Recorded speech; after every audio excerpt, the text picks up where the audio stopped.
एकनाथ खडसेंनी या पत्रकार परिषदेत गिरीश महाजन यांना चॅलेंज दिले। आपल्या संपत्तीची 5 वेळा चौकशी झाली तशी गिरीश महाजन यांनी स्वतःच्या संपत्तीच्या चौकशीचे आदेश द्यावेत असं चॅलेंज खडसेंनी दिले। तसेच आपल्या मुलाच्या मृत्यू प्रकरणात सातत्याने प्रश्न उपस्थित करून संभ्रम निर्माण करण्याचा प्रयत्न केला जातोय।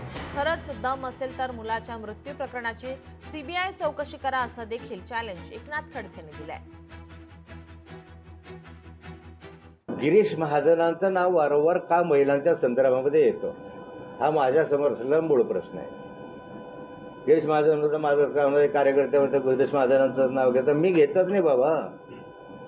पहिल्यांदा असं आहे की प्रफुल्ल लोढाने गिरीश महाजनांच्या संदर्भामध्ये म्हटलं की याचे सगळे पुरावे माझ्याकडे आहे, जर हे मी बटन दाबलं तर सगळा हिंदुस्तान में टहलका मच जाएगा असं त्याचा शब्द आहे, माझे नाही आहे। हे गिरीश महाजनांविषयी बोललेला प्रफुल्ल लोढा आहे।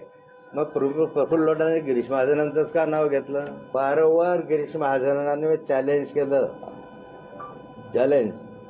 त्यांनी माझ्या मुलाच्या संदर्भामध्ये हा हत्या आहे का खून आहे का त्या संदर्भात आत्महत्या आहे वगैरे वगैरे प्रश्न उपस्थित केले।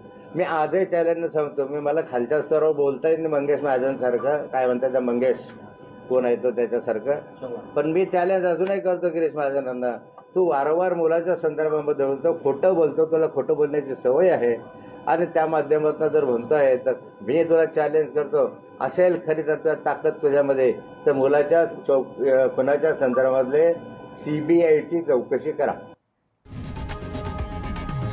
लोकशाही मराठी ऐका, पहा, जागरूक रहा।